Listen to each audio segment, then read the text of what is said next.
ஒரு அழகான கிராமத்துல சுப்பாராவ் காந்தமான ஒரு கணவன் மனைவி இருந்தாங்க. அவங்களுக்கு குழந்தைங்க இல்ல.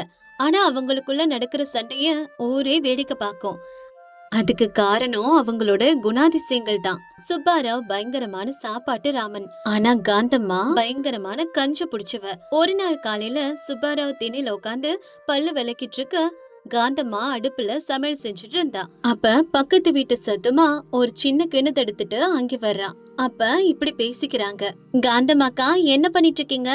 விடிஞ்சதுல இருந்து உங்க வீட்டுல இருந்து சமையல் வாசனையே வரல, என்னாச்சு? ஓ, அதுவா? வாசனை தெருவுல வீசினா போறவங்க வரவங்க எல்லாம் அந்த வாசனைய ஃப்ரீயாவே நுகர்ந்துருவாங்க. அதான். சரி, அத விடு. என்ன காலையிலே பாத்திரத்தோட வந்திருக்க? நேத்து தானே என்கிட்ட மஞ்சள் தூள் கடன் வாங்கிட்டு போன. வேற என்ன விஷயம்? அது ஒண்ணும் இல்லக்கா. உங்க அண்ணனுக்கு காலையிலே ஏதாச்சும் இனிப்பா சாப்பிடணுமா. வீட்ல வெல்லம் தீந்து போயிடுச்சு. உங்ககிட்ட ஒரு சின்ன வெள்ளக்கட்டி இருந்தா தரீங்களா? நாளைக்கு சந்தையில வாங்கி அப்படியே திருப்பி தந்துடுறேன். உங்ககிட்ட இருக்காக்கா? இத கேட்டதும் காந்தம்மா கண்ண உருட்டி உருட்டி பாக்குறா. என்னது, வெல்லம் வேணுமா? அது சரி, வெல்லம் கொடுத்தா உங்க வீட்டுக்காரு நல்லா சாப்பிடுவாரு. சரி, அந்த இனிப்புக்கு எங்க வீட்டு எறும்பெல்லாம் உங்க வீட்டுக்கு போயிடுமே, அப்ப என்ன பண்ணுவ? அது மட்டும் இல்ல, நேத்து மஞ்சத்தூள் வாங்கின, இன்னைக்கு வெல்லம் கேக்குற, நாளைக்கு அப்படியே என் கழுத்துல இருக்க செயினை கேட்டாலும் கேப்ப போல இருக்கு. இதெல்லாம் சரி வராது சத்துமா. என்கிட்ட ஒண்ணும் இல்ல. உங்க கஞ்சித்தனம் இந்த ஊர்ல எல்லாருக்கும் தெரிஞ்சதுதான்க்கா. எச்சி கையால காக்காவை கூட விரட்ட மாட்டீங்க. உங்களோட குடும்பம் நடத்துற அந்த சுப்பாராவ் அண்ணனுக்கு தான் வெளிச்சம். நான் கிளம்புறேன். அப்படி சொல்லிட்டு சதுமா கிண்ணத்தை எடுத்துக்கிட்டு கோபமா அங்கிருந்து போயிடுறா. தென்னையில பல்லு விளக்கிக்கிட்டு இருந்த சுப்பாராவ் பக்கத்து வீட்டு அப்பன்னா ஆவலோட வரான். என்ன அப்பன்னா, காலையில எங்க கிளம்பிட்டீங்க? அவ்வளவு பெரிய அவசர காரியமா என்ன? துணியெல்லாம் நல்லா துவைச்சு அயன் பண்ணி போட்டிருக்கீங்க. என்ன விஷயம் அப்பன்னா? அட சுப்பாராவ் மாமா, உங்களுக்கு இன்னும் விஷயமே தெரியாதா? பக்கத்துல இருக்கிற வெங்கடாபுரம் கிராமத்துல பெரிய ஜமீன்தார் சிவராமையாவோட ஒரே மகளுக்கு இன்னைக்கு கல்யாணம். ரொம்ப விமரிசையா நடக்குது. சுத்துப்பட்டு 10 கிராமத்து மக்களையும் கூப்பிட்டிருக்காரு. கல்யாண சாப்பாடு எப்படி இருக்க போகுது தெரியுமா? அப்படியா? நிஜமாவா? சாப்பாட்டுல என்னென்ன பலகாரங்கள்னு உங்களுக்கு தெரியுமா அப்பனா? என் காது குளிர அந்த அருமையான பெயருங்களை கொஞ்சம் சொல்லுங்களேன், கேப்போம். அப்பப்பா, அத வார்த்தையால சொல்ல முடியாது மாமா. ஊர் முழுக்க தமக்கு அடிச்சு சொல்லிருக்காங்க. அந்த சாப்பாட்டு விவரங்களை கேட்டாலே உங்க தலை சுத்தம். சுத்தமான பசுனை ஆறு போல பாய்தான். முதல்ல வாழை இலைல கொஞ்சம் இனிப்பு, பூந்தி, லட்டு, நெய் போலி இதெல்லாம் வைப்பாங்களாம். அதுக்கப்புறம் முந்திரி பருப்பு போட்ட புளியோதரை. அந்த புளியோதரைக்கு ஒரு வாசனை இருக்குதாம். அது 10 கிராமத்துக்கு அப்புறம் கூட மணக்குதா மாமா. இதெல்லாம் கேட்டு சுப்பாராவ் இப்படி சொல்றாரு. ஆஹாஹா. அப்புறம் அப்புறம் என்ன பண்ணா? சீக்கிரம் சொல்லுங்க. எனக்கு இப்பவே வாயில எச்சில் ஊறுது. சொல்லுங்க. அப்புறம் என்ன மாமா? எண்ணெய் கத்திரிக்காய் கூட்டு, முருங்கைக்காய் வெங்காயம் போட்டு கெட்டியான சாம்பாரு, அதுல மிதக்குற லேசான சுரக்காய் துண்டுங்க, கடைசியா கெட்டியா எருமைப்பால் உர ஊத்துன ஆட தயிர். ஒன்னா ரெண்டா மாமா? இலை நிறைய 32 வகை சாப்பாடாம். நான் அங்கதான் கிளம்பிட்டு இருக்கேன். எனக்கு மாட்டு வண்டிக்கு நேரம் ஆகுது. இப்படி உங்க கூட நான் நின்னு பேசிட்டு இருந்தேன்னு வச்சுக்கோங்களேன், என்னைய விட்டுட்டு வண்டி போயிடுமாமா. இத்தனை சாப்பாட்டு வகையும் கேட்ட சுப்பாராவுக்கு இப்பவே பசிக்க ஆரம்பிக்குது. உடனே வீட்டுக்குள்ள போனா காந்தம்மா பழைய சாதத்தை கிளறிட்டு இருந்தா. கண்மணியே, என் தர்ம பத்தினி, என் கண்ணின் ஒளி, அம்மாடி. இது கேட்ட காந்தம்மா இப்படி சொல்றா. என்ன, காலையிலே பிரசங்கத்தை ஆரம்பிச்சிட்டீங்க? இப்படி நீங்க என்ன புகழ ஆரம்பிச்சீங்கன்னாவே என்கிட்ட இருந்து ஏதோ எதிர்பார்க்கறீங்கன்னு அர்த்தம். என்ன வேணும்? நேரடியா விஷயத்துக்கு வாங்க. அது ஒண்ணும் இல்ல காந்தம்மா. எனக்கு இப்போதைக்கு ஒரு 25 ரூபாய் வேணும். அவசர வேலையா பக்கத்து ஊருக்கு போகணும் காந்தம்மா. இது கேட்ட காந்தம்மா கரண்டிய கீழே போட்டுட்டு கோபமா, என்னது 25 ரூபாவா? என்ன, மகாராஜா யாரும் உங்களை அரசுவைக்கு கூப்பிட்டுருக்காங்களா? 25 ரூபாய் உங்க தாத்தா சம்பாரிச்சு கொடுத்து வச்சிருக்காரா? இல்ல உங்க பாட்டி சேர்த்து வச்சிருக்காங்களா? எவ்வளவு தைரியமா வந்து கேக்குறீங்க? அது இல்லடி காந்தம்மா, வெங்கடாபுரத்துல ஜமீன்தார் வீட்டு பொண்ணு கல்யாணமா. 10 ஊர் ஜனங்களுக்கு இலவசமா சாப்பாடு போடுறாங்க. அப்ப நான் இப்பதான் சாப்பாட்டு விவரம் எல்லாம் சொன்னான். நெய் போலி, எண்ணெய் கத்திரிக்காய், முருங்கைக்காய் சாம்பார். இந்த பாக்கியத்தை நம்ம வேண்டான்னு சொன்னா அடுத்த ஜென்மத்துல நம்ம மனுஷனாவே பிறக்க மாட்டோம்டி. ஆனா போயிட்டு வர செலவு ஒரு 25 ரூபாய் ஆகும் காந்தம்மா. அத மட்டும் கூடடி, உனக்கு ரொம்ப ரொம்ப புண்ணியமா போகும். ஓஹோ, இலவச சாப்பாடா? எங்க இலவசமா கொடுத்தாலும் அங்க தட்டு தூக்கிட்டு ஓடிடுவீங்களே. 25 ரூபானா உங்களுக்கு என்ன சும்மா வருதா? அந்த 25 ரூபாய் வச்சு ஒரு வாரத்துக்கு காய்கறி, 1 மாசத்துக்கு உப்பு, 2 மாசத்துக்கு புளி இதெல்லாம் வாங்கிடுவேன். அப்போ என்ன இங்க போக கூடாதுன்னு சொல்ல வரியா நீ? அதேதான், கண்டிப்பா போக கூடாது. அதுவும் இல்லாம அங்க போய் நீங்க வயிறு வெடிக்கிற அளவுக்கு யானை தீனி தின்னுட்டு வந்து ராத்திரிக்கு ஜீரணம் ஆகுறதுக்கு ஓமம் சுக்கு வேற வாங்கிட்டு வரணும். அதுக்கு வேற தனியா செலவு. வீட்ல கௌரவமா கஞ்சி தண்ணியும் நேத்து வச்சு பழைய சாதத்தை சாப்பிடுங்க. சதுமா வீட்டு மரத்துல இருந்து விழுந்த மாங்காய வச்சு மாங்காய் ஊறுகாய் செஞ்சிருக்கேன். அதை சாப்பிட்டுட்டு திண்ணையில படுத்துக்கிடுங்க. திரும்பவும் ஊருக்கு போகணும், காசு வேணும்னு வந்து நின்னீங்க, இந்த பழைய சோறு உங்களுக்கு கிடைக்காது. ஏய், நீ மனுஷியா இல்ல அரக்கியா? உன் நெஞ்சு கல்லுல செஞ்சதா இல்ல இரும்பால செஞ்சதா? எதிர் வீட்டப்பனா மாட்டு வண்டியில கெத்தா போறான். நான் அந்த பழைய சோறையும் கஞ்சி தண்ணியும் குடிக்கணுமா? இத குடிச்சு குடிச்சு என் குடல் கூட பழசா போயிருச்சு. உன்னோட குடும்பம் நடத்துறதுக்கு பதிலா சன்னியாச வாங்கிட்டு காசுக்கே போயிடலாம் போல. ச்சே, நீ இப்படி இருந்தா எப்படி வாழ முடியும்? அப்படியே போங்க. ஆனா சன்னியாசிகளுக்கு துணி கூட எங்காச்சும் ஃப்ரீயா கொடுப்பாங்களான்னு முதல்ல விசாரிச்சுக்கோங்க. அதுக்கும் என்கிட்ட வந்து காசு கேட்காதீங்க. காசுக்கு போறதுன்னா கால்நடையாவே போங்க. செருப்பு தேஞ்சு போனா நாளா புதுசா வாங்கி தர மாட்டேன். சரியா? மண்டியில ஏத்திக்கோங்க. இது கேட்டதும் சுப்பாராவுக்கு ஒரு விஷயம் புரிஞ்சது. பாறையில இருந்து கூட தண்ணீர் வரும், ஆனா இவகிட்ட இருந்து காசு வராதுன்னு. கோபமா விறுவிறுன்னு வெளியே வந்து தெருமுனையில இருந்த மல்லையாவோட சைக்கிள் கடைக்கு போறான். மல்லையா, உன் கடையில இருக்க வாடகை சைக்கிள்ல ஒரு சைக்கிள் எனக்கு கொடு. அவசரமா பக்கத்து ஊருக்கு போயிட்டு வரணும். சாயங்காலம் சீக்கிரமா வந்து திருப்பி கொடுத்துறேன். அட சுப்பாரவையா, வாங்க. சைக்கிள் வாடகை 1 மணி நேரத்துக்கு 1 ரூபாய். முதல்ல என் கையில 2 ரூபாய் வச்சாதான் நான் வண்டி தருவேன். உங்க மனைவி காந்தம்மாவை பத்தி எனக்கு தெரியாதா? நீங்க எடுத்துக்கிட்டு போனா வாடகையும் வராது. அது மட்டும் இல்லாம என் சைக்கிள் ரிப்பேரா போனதுன்னு நீங்க தான் என்கிட்ட நஷ்ட ஈடும் கேப்பீங்க. மல்லையா, தயவு செஞ்சு புரிஞ்சுக்கோ. நான் ஒரு முக்கியமான காரியமா போனோம். என்கிட்ட இப்போதைக்கு காசு இல்ல. பக்கத்து ஊர்ல இலவச சாப்பாடு இருக்கு. உனக்கு புண்ணியமா போகும்பா, குடுப்பா. அப்ப மல்லையா ஒரு பழைய உடைஞ்சு போன சைக்கிளை காட்டி இப்படி சொல்றான். ஐயா, என்கிட்ட காசு இல்லாம தர்றதுக்கு இது ஒண்ணுதான் இருக்கு. இதோட முன் சக்கரத்துக்கு பிரேக் கம்பிங்க கிடையாது. பின் சக்கரத்துல காத்து பாதி தான் அடிக்க முடியும். இதை எடுத்துக்கிட்டு போனா உங்க உசுருக்கு நான் பொறுப்பு இல்ல. அவ்வளவுதான் சொல்லிட்டேன். வேணும்னா எடுத்துட்டு போங்க. அப்படியா? அப்ப சுப்பாராவ் தனக்குள்ளே இப்படி நினைச்சுக்கிறான். அவ எனக்கு காசு தராட்டி என்ன? என் கால்ல பலம் இருக்கு. இந்த பழைய சைக்கிளை முதிச்சுக்கிட்டே அந்த சாப்பாட்டை போய் நான் சாப்பிட்டே தீருவேன். அப்பதான் அந்த காந்தம்மாவுக்கு என் சாமர்த்தியம் புரியும். இப்படி நினைச்சுக்கிற சுப்பாராவ் மல்லையா கிட்ட இப்படி சொல்றான். பரவாயில்ல மல்லையா, எனக்கு இந்த சைக்கிளே போதும். நான் பிரேக் இல்லாம வாழ்க்கையவே ஓட்டிட்டு இருக்கேன். இந்த சைக்கிள்லாம் எனக்கு ஏமாத்திரம். இதே குடுப்பா. அப்படி சொல்லிட்டு சுப்பாராவ் அந்த பழைய சைக்கிள் எடுத்துக்கிட்டு தன்னோட பயணத்தை தொடங்குனான். வெயில் சுட்டரிக்குது. அந்த வண்டியை மிதிக்கும் போது கிரீச்சு கிரீச்சுன்னு வர சத்தம் ஊர் முழுக்க கேக்குது. அப்ப அவனுக்குள்ளே இப்படி பேசிக்கிறான். ஐயோ, என்ன வேல்டா சாமி, மண்ட காயுது. பசி வேற உயிர் போகுதே. இருந்தாலும் சுப்பாராவ், நீ தைரியத்தை கைவிடக்கூடாது. இன்னும் கொஞ்ச தூரம் தான். அதுக்கப்புறம் நீ சொர்க்கத்துல இருப்ப. அந்த எண்ணெய் கத்திரிக்காய் கூட்டு உன்னை வா வான்னு கூப்பிடுது, தெரியுதா? அந்த முருங்கக்காய் சாம்பார் உனக்காக காத்துட்டு இருக்குடா. அந்த நெய் போலி, போலி, என் உயிரே, என் உலகமே. வெயில் எவ்வளவு இருந்தாலும் சரி, நான் அந்த கல்யாண பந்தலுக்கு போய் சேருவேன். காந்தம்மா, உன் பழைய கஞ்சியை விட என் ரத்தத்தை சிந்தி நான் சாப்பிடுற இந்த சாப்பாடு எவ்வளவோ மேலானது. இதுக்கப்புறம் தெரியும் இந்த சுப்பாராவ் யாருன்னு உனக்கு. இப்படியெல்லாம் தனக்கு தானே பேசிக்கிட்டே மதியம் 2 மணி அளவுக்கு சுப்பாராவ் வெங்கடாபுரத்தை வந்து சேர்றான். வெயில் தாக்கத்தோட காரணமா அவனோட கண்ணெல்லாம் இருண்டு போச்சு.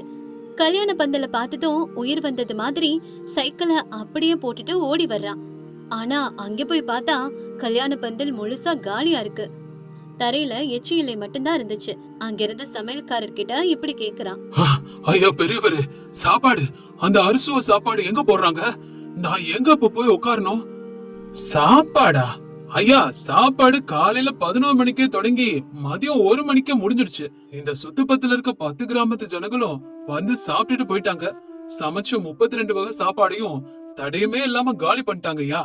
பந்தியெல்லாம் அப்பவே முடிஞ்சு சாப்பாடெல்லாம் காலி ஆயிடுச்சு ஐயா. இது கேட்டு சுப்பாராவ் அதிர்ச்சி ஆயிட்டான்.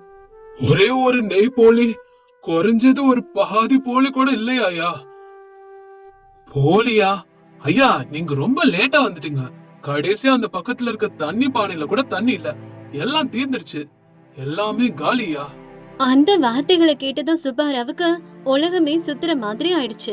இவ்ளோ தூரம் வெயில்ல பழைய சைக்கிளை மிதிச்ச சோர்வும், காலையில இருந்து எதுவுமே சாப்பிடாத பசியும், ஆசைப்பட்ட சாப்பாடு கிடைக்கலங்கிற ஏமாற்றமும், இப்படி எல்லாம் சேர்ந்து ஒரேடியா அவனுக்கு கண்ணை சொருகிருச்சு. எச்சில் நிலைகளுக்கு பக்கத்திலேயே மயங்கி கீழே விழுந்துடுறான். வெயிலோட தாக்கம் கடுமையா இருந்துச்சு.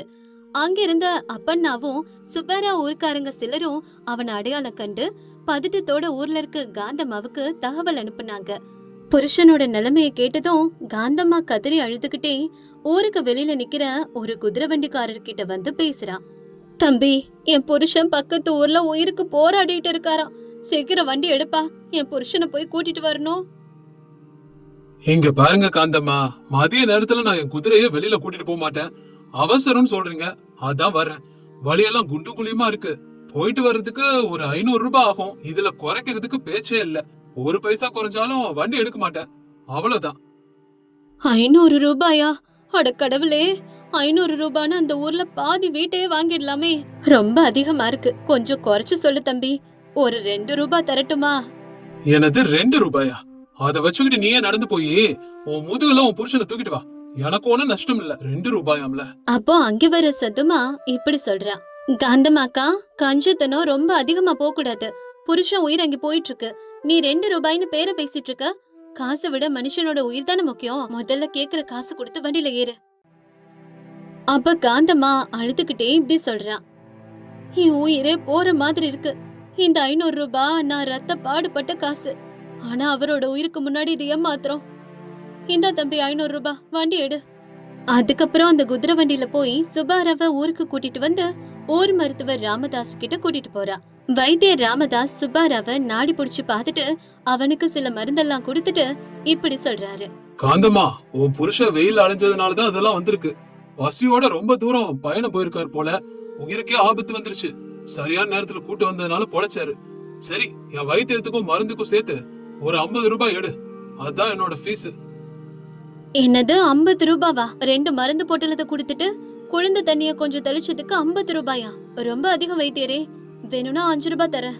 காந்தம்மா, இது ஒண்ணும் மளிகை கடை இல்ல பேரம் பேசுறதுக்கு. நான் படிச்ச படிப்புக்கும் பாக்குற வைத்தியத்துக்கும் உரிய மதிப்பு இது. மரியாதை 50 ரூபாய் தரியா, இல்ல நான் கொடுத்த மருந்த வாங்கிக்கட்டுமா? ஐயோ, எல்லாம் தலைவிதி, என் தலைவிதி அப்படி நினைச்சிட்டே 50 ரூபாய் அழுதுகிட்டே குடுக்கறான். அடுத்த நாள் காலையில தான் சுப்பாராவுக்கு சுய நினைவு வருது. கண் விழிச்சு சுப்பாராவை பார்த்து காந்தம்மா சத்தம் போட்டு அழ ஆரம்பிக்கிறான். ஐயோ கடவுளே, என் தலையில இடி விழுந்துடுச்சுங்க. எவ்வளவு பெரிய காரியம் நடந்துருச்சு தெரியுமா? காலையில நீங்க கேட்ட 25 ரூபாய என் கையால நான் சந்தோஷமா கொடுத்திருந்தா நீங்களும் கெத்தா வண்டியில போய் சாப்பிட்டுட்டு பத்திரமா திரும்பி வந்திருப்பீங்க. அந்த 25 ரூபாய சேமிக்கிறேன்னு நான் கஞ்சத்தனம் பண்ணதுனால அந்த குதிரை வண்டிக்காரனுக்கு 500 ரூபாய், அந்த டாக்டருக்கு 50 ரூபாய், மொத்தமா 550 ரூபாய் போயிடுச்சு. உங்க இலவச சாப்பாட்டு ஆசையும் என்னோட புத்தி கேட்ட கஞ்சத்தனமும் சேர்ந்து நம்ம குடும்பத்தையே இன்னைக்கு நடு தெருவுல நிறுத்திடுச்சுங்க. ஆனா ஒண்ணுங்க, இதுக்கப்புறம் நான் எப்பவும் கஞ்சத்தனமா இருக்க மாட்டேன். என்ன மன்னிச்சிடு காந்தம்மா. இலவசமா கிடைக்குதுன்னு ஆசைப்பட்டு வெயில்ல என் உயிரைய பணைய வச்சுட்டேன். நெய் போலி என் உயிரைய எடுக்க பாத்துருச்சு பாத்தியா? அந்த சமையல்கார சொன்ன வார்த்தை இன்னும் என் காதுல கேட்டுக்கிட்டே இருக்கு. அப்போல இருந்தே இலவச சாப்பாடுனா எனக்கு பயமா இருக்கு. இனிமே நான் என்னைக்கும் அடுத்தவங்களோட சாப்பாட்டுக்கு ஆசைப்படவே மாட்டேன் காந்தம்மா. இனிமே நான் சாப்பாட்டுக்காக இப்படி நடந்துக்க மாட்டேன் காந்தம்மா. அன்னையில இருந்து சுப்பாராவுக்கு வாழ்க்கையோட தத்துவம் புரிய ஆரம்பிச்சிருச்சு. அதுக்கப்புறம் இலவச சாப்பாடுன்னு கேட்டாவே பல மைல் தூரம் ஓடிடுவான். காந்தம்மாவும் தன்னோட கஞ்சத்தனத்தை விட்டுட்டு தேவையான விஷயங்களுக்கும் நல்ல விஷயங்களுக்கும் பணம் செலவழிக்க கத்துக்கிட்டா. அற்ப சந்தோஷம், தேவையில்லாத பேராசை, மிதமிஞ்சிய கஞ்சத்தனம், இது எல்லாமே ஒரு நாள் மனுஷனோட பணத்துக்கு மட்டும் இல்லாம உயிருக்கே நஷ்டத்தை ஏற்படுத்தும். அதுதான் இந்த கதை சொல்லுது. டேய் வெங்கண்ணா, இன்னும் வயல் பக்கமே போகலையா நீ? ஆமாடா, இன்னும் போல.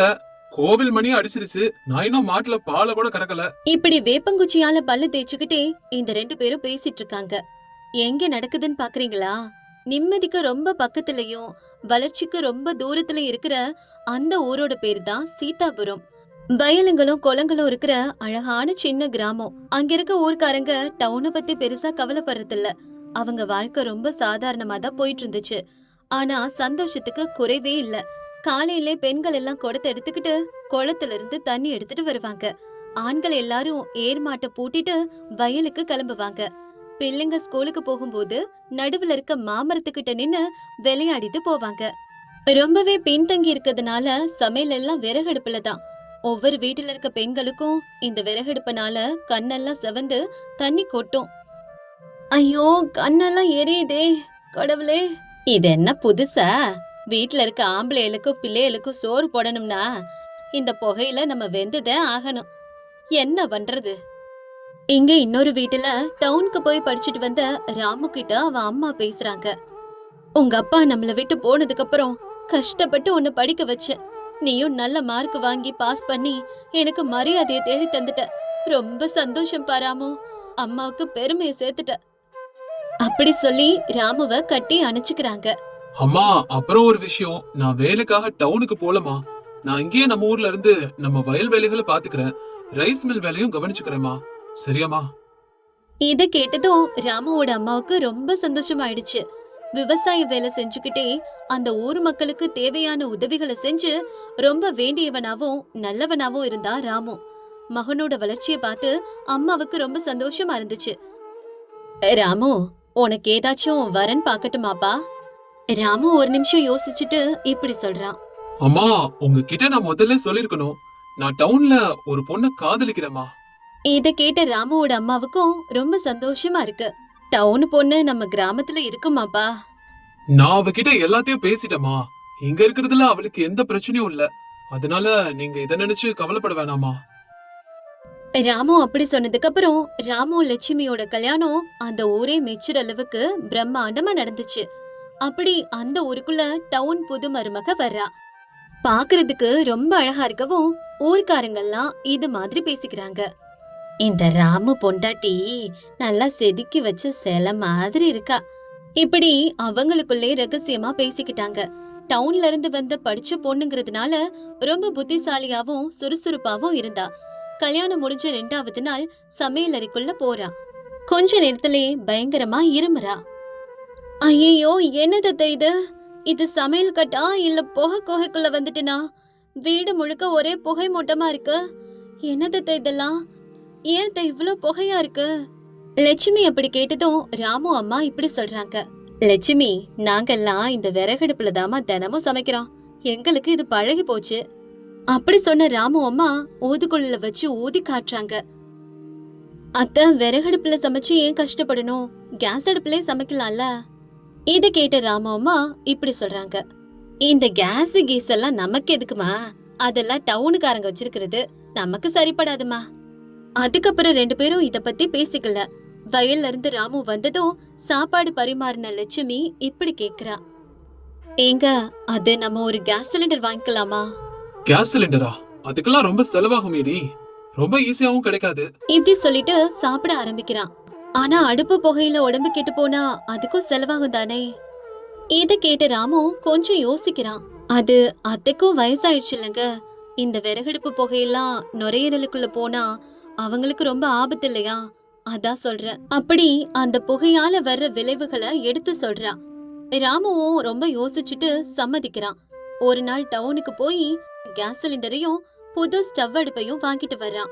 அன்னைக்கு ஊர்ல திருவிழா மாதிரி இருந்துச்சு. வீட்டு முன்னாடி வண்டி வந்து நின்ன உடனே பிள்ளைங்க, பெரியவங்க, பக்கத்து வீட்டுக்காரங்கன்னு எல்லாரும் கூடிட்டாங்க. என்னடா இது ஒரு மாதிரி இருக்கு? ஆமாப்பா, பாக்குறதுக்கு ஏதோ பெரிய சைஸ் அணுகுண்டு மாதிரி இருக்கு. இது வீட்டுக்குள்ளேயா கொண்டு போய் வைக்க போறாங்க? ஐயோ, என்ன ஆக போதோ தெரியலையே. இப்படி ஒவ்வொருத்தரும் ஒவ்வொன்னு சொல்ல அவங்களுக்கு புரிய வைக்க லட்சுமி இப்படி சொல்றா. இதுதான் கேஸ் சிலிண்டர், இனிமே இதுலதான் சமைக்க போறோம். இத கேட்டதும் ஒவ்வொருத்தரும் ஒவ்வொரு மாதிரி பேச ஆரம்பிக்கிறாங்க. ஒருத்தங்க இதுல அடுப்பே இல்ல, இதுல எப்படி சமைப்பீங்கன்னு கேக்குறாங்க. இன்னொருத்தங்க இது வெடிச்சிருச்சுன்னா என்ன பண்றதுன்னு கேக்குறாங்க. அதெல்லாம் ஒன்னும் பயப்பட தேவையில்ல, இதுல சமைக்கிறது ரொம்ப ஈஸி. அப்படி சொல்லிட்டு எல்லாரையும் உள்ள கூட்டிட்டு போய் கேஸையும் அடுப்பையும் வச்சு பத்த வைக்கிறா.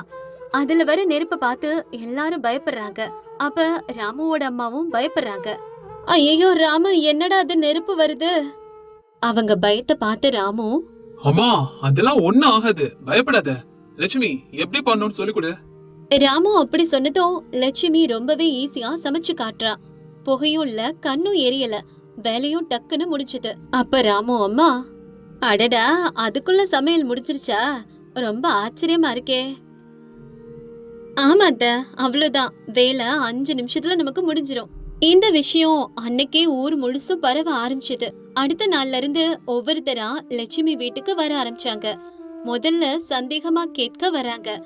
அதுக்கப்புறம், அம்மா லட்சுமி, நானும் ஒரு தடவை சமைச்சு பாக்கட்டுமா? லட்சுமியும் சிரிச்சுக்கிட்டே இப்படி சொல்றா. அட வாங்க பாட்டி, சமைச்சு பாருங்க, ரொம்ப சுலபம்தான் இது, பயப்படாதீங்க. இப்ப அந்த பாட்டிய அடுப்ப பத்த வைக்க சொல்றா. அடுப்ப பத்த வச்சோன்னு அவங்களுக்கு நெருப்ப குறைக்க தெரியல. நெருப்பு பெருசா வந்ததும், ஐயய்ய என்னடி இது, வீடு பத்திக்கிற போகுதுடி அப்படி சொல்லிட்டு வெளிய ஓடுறாங்க. ஆனா லட்சுமி அவங்கள சும்மா விடல. எல்லாரையும் மறுபடியும் சமையல் கட்டுக்குள்ள கூட்டிட்டு வந்து இப்படித்தான் செய்யணும்னு சொல்லி கொடுக்கறா. இடது பக்கம் திருப்பினா நெருப்பு குறைஞ்சிடும்னு செஞ்சு காமிக்கிறா. எல்லாரும் அப்ப விழுந்து விழுந்து சிரிக்கிறாங்க. இப்படியே போயிட்டு இருக்கும்போது ஒரு நாள் வானம் அப்படியே பயங்கரமா இருட்டிடுச்சு. பயங்கரமான மழை பெய்ய ஆரம்பிச்சது. ஒரு நாள், 2 நாள், 3 நாள் மழை விடாம கொட்டுன்னு கொட்டுச்சு. ஊர் ஜனங்க சேர்த்து வச்சிருந்த விறகெல்லாம் நனைஞ்சு போச்சு. ஊர்ல இருக்கிற எல்லா வீட்டுலயும் ஒரே பிரச்சனை தான், அடுப்பு எரிய மாட்டேங்குது, விறகெல்லாம் நனைஞ்சு போச்சு, பிள்ளைங்க பசியால அழுகுதுங்க. இப்படி எல்லாரும் கஷ்டப்பட்டுட்டு இருக்கும்போது ஒருத்தங்க லட்சுமி வீட்டுல கேஸ் இருக்குன்னு சொன்ன உடனே ஒவ்வொருத்தரா பாத்திரத்தை எடுத்துக்கிட்டு வந்து நின்னாங்க. அப்ப லட்சுமி கொஞ்ச நேரம் யோசிச்சுட்டு இப்படி சொல்றா. சரி, நான் எல்லாருக்கும் சமைச்சு தரேன், ஆனா நீங்க எல்லாரும் எனக்கு ஹெல்ப் பண்ணணும். லட்சுமி இப்படி சொன்னதும் எல்லாரும் சரின்னு ஒத்துக்கிட்டாங்க. அன்னைக்கு சீதாபுரத்துல ஒரு அதிசயம் நடந்துச்சு. ஊரே ஒன்னா சேர்ந்து ஒரே வீட்டுல சமைக்கிறாங்க. ராமு அதை பார்த்து ரொம்பவே பெருமையா சிரிச்சிட்டு இருக்கான். ராமுவோட அம்மாவும் மருமகளை பாராட்டுறாங்க. இப்படி மழை முடியற வரைக்கும் அவங்க வீட்லயே தான் எல்லாரும் சமைச்சாங்க. அப்பதான் எல்லாருக்கும் ஒரு விஷயம் புரிஞ்சது. இந்த கேஸ்ங்கிறது ஒரு வசதி மட்டும் இல்ல, அது ஒரு அவசர தேவைன்னு. ஒரு சில வீட்டுல கேஸ் வந்துச்சு. அப்பாடா, இனிமே சமைக்கும் போது அந்த புகையில கண்ணெறிஞ்சு சாக வேணாம், இதுலயே நல்லா சமைச்சுக்கலாம். அப்ப ஒரு நாள் ஊர் மக்கள் எல்லாரும் சேர்ந்து மரத்தடியில உட்காந்து இப்படி பேசிக்கிறாங்க. எப்பா, நம்ம எல்லாம் காலத்துக்கேப்ப எல்லாத்தையும் மாத்திக்கலனாலும் ஒரு சில விஷயங்களை மாத்திக்கிட்டு தான் ஆகணும். நம்ம வீட்டு பொம்பளைங்க எத்தனை நாள் இந்த அடுப்படி புகையில கஷ்டப்படுவாங்க? இனிமே எல்லார் வீட்லயும் கேஸ் அடுப்பு வாங்கிடலாம்ப்பா. பொண்ணுங்க இனிமே விறகடுப்புல கஷ்டப்பட்டு சமைக்க வேணாம். சீக்கிரமாவே அதுக்கான ஏற்பாட்டை பாப்போம். இப்படி ஊர் மக்கள் எல்லாரும் யோசிச்சு எல்லார் வீட்டுலயும் கேஸ் வாங்கலான்னு முடிவு பண்றாங்க. அப்படியே அந்த ஊர்ல எல்லார் வீட்டுலயும் கேஸ் அடுப்பு வருது. அப்போ ஒரு நாள் சமையலறையில சமைச்சிட்டு இருக்க லட்சுமி கிட்ட வந்து ராமு இப்படி பேசுறான். லட்சுமி, உன்னை நினைச்சா எனக்கு ரொம்ப பெருமையா இருக்கு. இந்த ஊரே நீ மாத்திட்ட தெரியுமா? எனக்கு இப்ப அதெல்லாம் நினைச்சு பார்க்கும்போதே சந்தோஷமா இருக்குடி. ராமு இப்படி சொன்னதும் அதை கேட்ட லட்சுமிக்கு ரொம்ப சந்தோஷமா இருந்துச்சு. கணவனை பார்த்து சிரிச்சுக்கிட்டே இப்படி சொல்றா. இதுக்கெல்லாம் உங்களுடைய ஆதரவும் இல்லனா இது எதுவுமே நடந்திருக்காதுங்க. நீங்க என் வாழ்க்கையில வந்ததுக்கும் நான் ரொம்ப ரொம்ப சந்தோஷப்படுறேன். அப்போ ஒரு நாள் ஊர் மக்கள் எல்லாரும் மந்தையில நின்னு பேசிட்டு இருக்காங்க. பெரியவரே, அமைதியா இருக்கீங்க, ஏதாவது பேசுங்க பெரியவரே. ஆமாப்பா, லட்சுமி இந்த ஊருக்கு வர்றதுக்கு முன்னாடி நம்ம எவ்வளவு கஷ்டப்பட்டோன்னு இப்பதான்ப்பா எல்லாம் எனக்கு புரியுது. இப்ப சிலிண்டர் வாங்கினதுக்கு அப்புறம் ரொம்ப சந்தோஷமா இருக்கு. நம்ம ஊர் பழமையா இருக்கிறது தப்பு இல்லங்க, ஆனா நம்மளுடைய எண்ணங்களும் செயல்களும் புதுமையா மாறணும். அப்ப லட்சுமி இப்படி சொல்றா. பழசு எல்லாமே தப்பு கிடையாதுங்க, அதே மாதிரி புதுசு எல்லாமே நல்லதில்ல. நமக்கு எது தேவையோ அதை நம்ம தேர்ந்தெடுத்துக்கணும், அதுதான் அறிவு. லட்சுமி சொன்னத எல்லாரும் புரிஞ்சுக்கிட்டாங்க. அதுக்கப்புறம் அந்த ஊர்ல சின்ன சின்ன மாற்றங்கள் நிறைய வந்தது. பிள்ளைங்களுக்கு பாடம் சொல்லி கொடுக்கறதுக்காக லட்சுமி ஒரு டியூஷன் சென்டரை ஆரம்பிச்சா. இப்படி சின்ன சின்ன நல்ல மாற்றங்கள் அந்த ஊரையே ஒரு முன்னேற்ற பாதையில கொண்டு போச்சு.